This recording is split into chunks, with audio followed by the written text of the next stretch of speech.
Good morning and welcome to Coffee with Bob. This Sunday we'll be looking at the musical Hunchback of Notre Dame. Now, I'm really excited because this Sunday at our downtown campus we'll have Skylar Adams and Megan Pacherno. Megan Pacherno, you remember, sang in our concert that we had at the 1st of June, a night on Broadway. And in Edmond, we'll have Aaron LaCroix, Rodney Ingram, and Tommy Cunningham. It's going to be an exceptional day of worship, a great message, wonderful music at both campuses with incredibly talented artists who have all been on Broadway. Well, the Hunchback of Notre Dame musical is based on the novel of the same name, and the novel was written by Victor Hugo. Victor Hugo was a French author, and he also wrote one of my favorite books of all time, Les Miserables. Now, Les Miserables is my favorite book of religion, second to the Bible. Now, it's a novel, but to me it's such a deep book of profound faith. And every time I've read it, I feel like I've been to church. I've been in the presence of God. It inspires me. Like I said, second to the Bible. It is my favorite book of religion. Well, it's interesting that I say that because that book was banned by the church, the Catholic Church, during Victor Hugo's lifetime over and over again. Because in the book, he seems to be critical of the church. The same thing happens with the Hunchback of Notre Dame, in fact, even more so.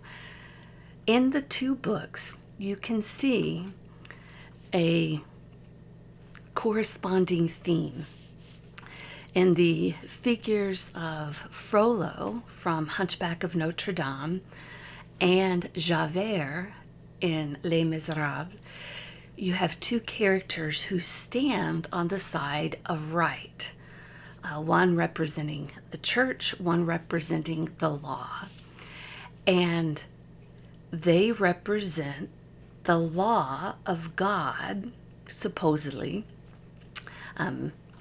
They stand for what's right. If you do what's right, you're doing what's supposed to be the will of God. And the righteous characters in the book are the ones who were considered the outcasts of society.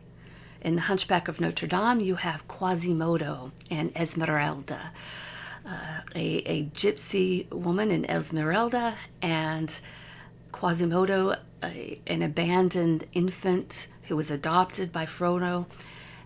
He was hunchback, he was half blind, and he became deaf over the years because he was the bell ringer of Notre Dame.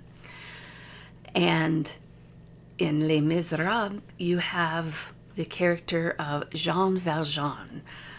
Well, if you hear that name, you think of this righteous, compassionate, wonderful man, but he was a prisoner.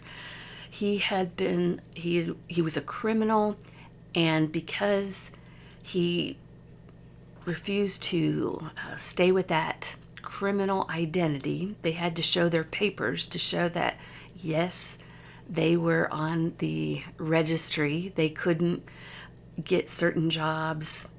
They were rejected from many towns. He abandoned that identity and took on someone else's name so that he could live life. And so he was doing what was illegal. He was a criminal. He was an outcast. In both of these novels, Victor Hugo uses the outcasts as the ones who really are the holy, righteous, central characters, as opposed to the figureheads, the ones who stand for righteousness in the hierarchy of the church and in the system of law, and yet become so rigid and dogmatic that it turns their hearts cold and hard, and because of their hard hearts, they are actually sinful because they reject any kind of love toward others. These books were banned by the church. And Victor Hugo, in his lifetime, in his early life, he was a devout Catholic, and he abandoned that over the course of his life. Now, did he give up religion? No. He was a man of deep faith. He prayed every day, and he believed in the God that you see in his novels, the God of compassion, the God of grace and mercy, the God that we believe in. Sometimes churches get it wrong, but the Church of Christ is what lasts through the ages.